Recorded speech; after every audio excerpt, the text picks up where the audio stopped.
안녕하세요. 오늘 여러분과 함께 아주 흥미로운 질문에 답을 찾아 떠나보려 합니다. 아마 많은 분들이 학창 시절 혹은 지금도 문득 궁금해하실 바로 그 질문이죠. 대체 왜 마이너스 곱하기 마이너스는 플러스가 되는 걸까? 계산은 그렇게 한다지만 머릿속으로 그림은 잘 안 그려지는 어쩌면 가장 찜찜했던 수학 규칙 중 하나 아닐까요? 오늘 여러분이 보내주신 자료들을 통해서 이 오래된 물음의 속살을 한번 파헤쳐 보겠습니다. 네, 반갑습니다. 지난 시간에는 우리가 음수라는 개념, 그러니까 눈에 보이지 않는 개념을 어떻게 받아들이게 되었는지 그 과정을 좀 살펴봤었죠. 네, 그랬었죠. 존재하지 않는 수의 등장 같은. 오늘은 그 연장선상에서 왜 하필 음수끼리의 곱셈이 양수가 되어야만 하는지 여기에 대해 좀 더 깊이 들어가 볼 차례입니다. 이게 단순히 수학자들이 그냥 그렇게 정했으니까 이게 아니고요.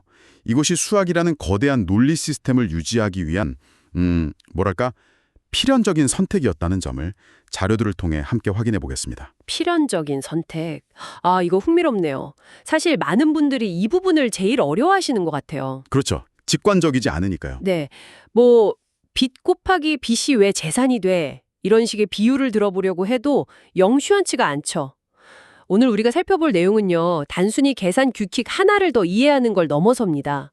수학이라는 그 논리 체계가 스스로의 모순을 어떻게 해결하고 또 확장해 나가는지, 그 과정, 그리고 그 속에서 오랫동안 이상한 수 취급을 받았던 음수가 어떻게 당당히 제자리를 찾게 되었는지, 그 논리적 정복기를 들여다보는 시간이 될 겁니다. 정복기라 재밌는 표현이네요. 자, 그럼 그 정복의 여정을 함께 따라가 보실까요? 우선 왜 음수라는 개념 자체가 처음부터 이렇게 자연스럽게 받아들여지지 않았는지부터 짚어보죠. 자료들을 보면 옛날 사람들은 눈으로 직접 세거나 잴 수 있는 것들만 주로 다뤘다고 해요. 네, 그렇죠. 사과 3개, 반넓이 얼마 이런 식이었으니까요. 네, 그러니까 자연수나 분수만으로도 충분했겠죠. 영이나 음수는 훨씬 나중에야 등장했고요. 맞습니다. 고대 그리스의 그 피타고라스 학파만 해도 세상 만물이 자연수의 비, 즉 유리수로 이루어져 있다고 굳게 믿었죠. 그런데 곧바로 정사각형의 대각선 길이처럼 제곱해서 2가 되는 수, 즉 루트 2, 루트 2를 발견하고는 큰 충격에 빠집니다. 자신들의 믿음과 다른 수가 나타난 거군요. 네, 기존의 수체계로는 도저히 설명할 수 없는 수의 등장이었으니까요. 이게 바로 수의 세계를 유리수 넘어, 그러니까 무리수까지 넓혀야 할 필요성을 보여준 결정적인 사건이었습니다. 음수와 영도 비슷한 과정을 겪었습니다. 물건을 빌려주고 받는 관계를 기록한다거나 혹은 이제 특정 방정식을 풀려고 시도하면서 음수해의 필요성을 느끼기 시작한 거죠. 방정식이요? 예를 들면 어떤? 예를 들어 x 플러스 5 equal to 같은 아주 간단한 식도 음수라는 개념 없이는 해를 구할 수가 없잖아요. 이렇게 계산상의 필요성, 또 방정식 해의 필요성 때문에 음수와 영의 존재가 점차 부각되었고 결국에는 수체계 안으로 들어오게 된 것입니다. 그러니까 처음엔 없다고 생각하거나 좀 무시했던 수들이 필요에 의해서 점차 시민권을 얻게 된 거군요. 좋습니다.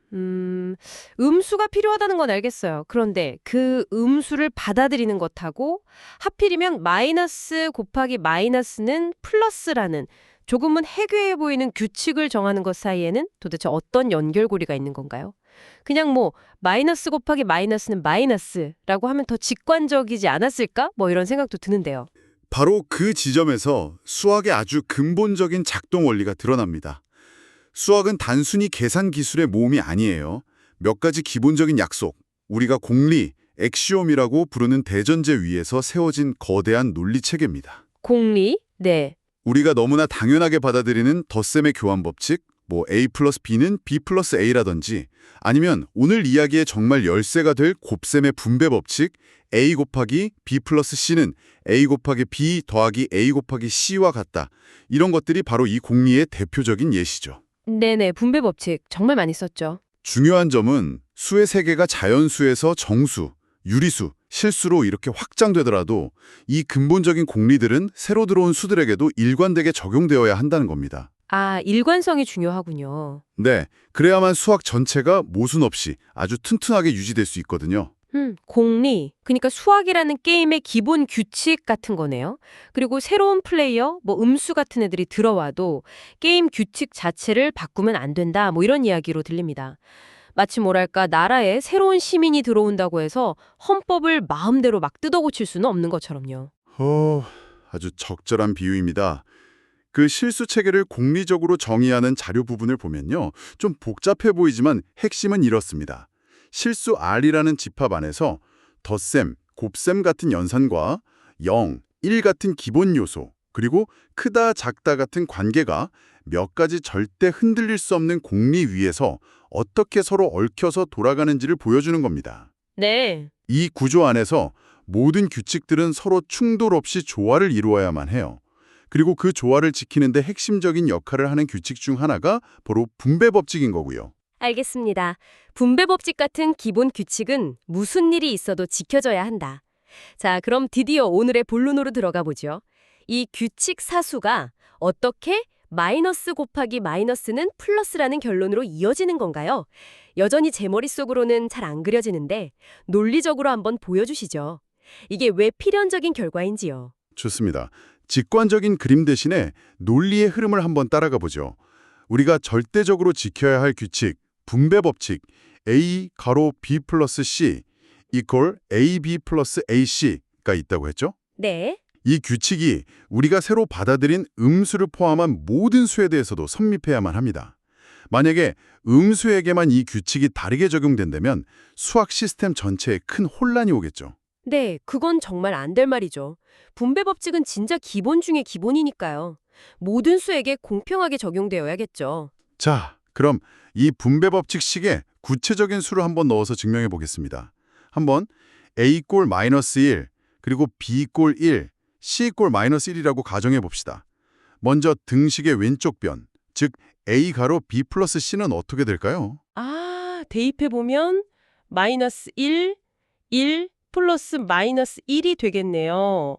괄호 안은 1, 1이니까 0이 되고 그럼 마이너스 1, 0이니까 그냥 0이네요? 왼쪽 변은 0입니다. 맞습니다.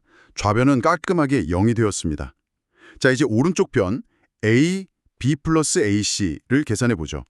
그대로 수를 대입하면 마이너스 1, 1 플러스 마이너스 1, 마이너스 1이 됩니다. 여기서 마이너스 1, 1은 얼마일까요? 이건 비교적 받아들이기 쉽죠? 마이너스 1에 2를 곱하면 그건 당연히 마이너스 1이겠죠. 그럼 우변은 마이너스 1 플러스 마이너스 1, 마이너스 1 이렇게 되는군요. 자, 이제 거의 다 왔습니다. 분배 법칙이 성립하려면 좌변과 우변이 같아야 합니다. 그렇죠? 네, 당연하죠. 즉, 0은 마이너스 1 플러스 마이너스 1, 마이너스 1이라는 등식이 반드시 참이어야만 합니다. 자, 이 등식을 보세요. 마이너스 1에다가 무언가를 더했더니 0이 되었습니다.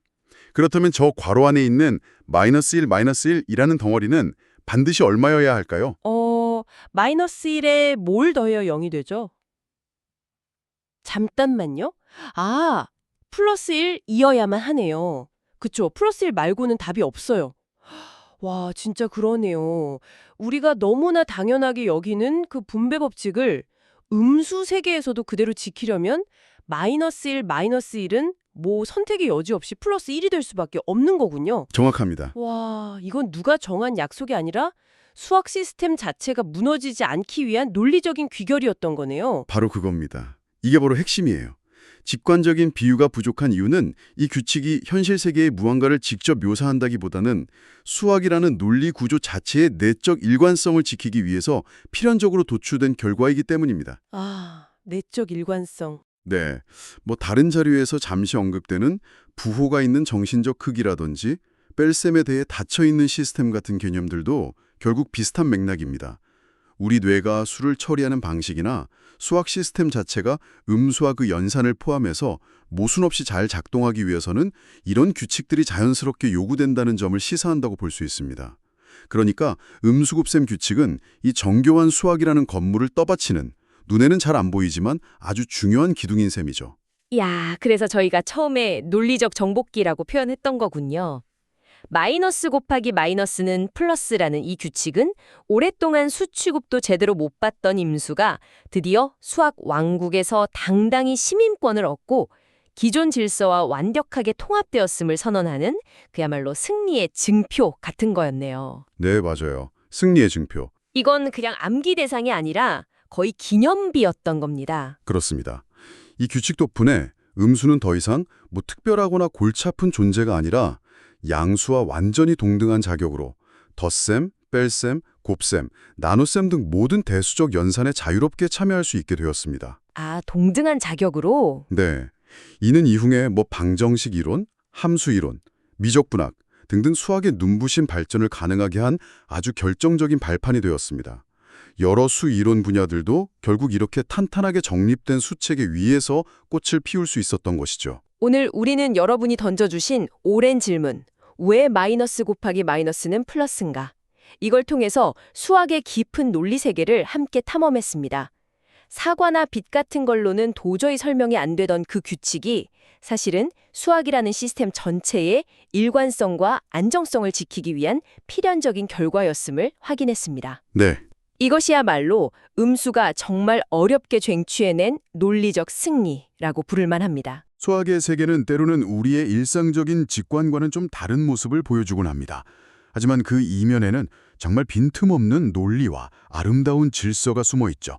오늘 살펴본 음수의 이야기가 바로 그 대표적인 예시라고 할 수 있습니다. 네, 맞아요. 단순히 계산 규칙을 넘어서 그 속에 담긴 논리적 필연성을 이해할 때 수학은 더욱 매력적인 세계로 다가올 거라고 생각합니다. 네, 오늘 음수의 세계를 탐험하면서 수가 어떻게 논리적으로 완성되어 가는지를 보았다면 다음 시간에는 조금 다른 각도로 수에 접근해 보려고 합니다.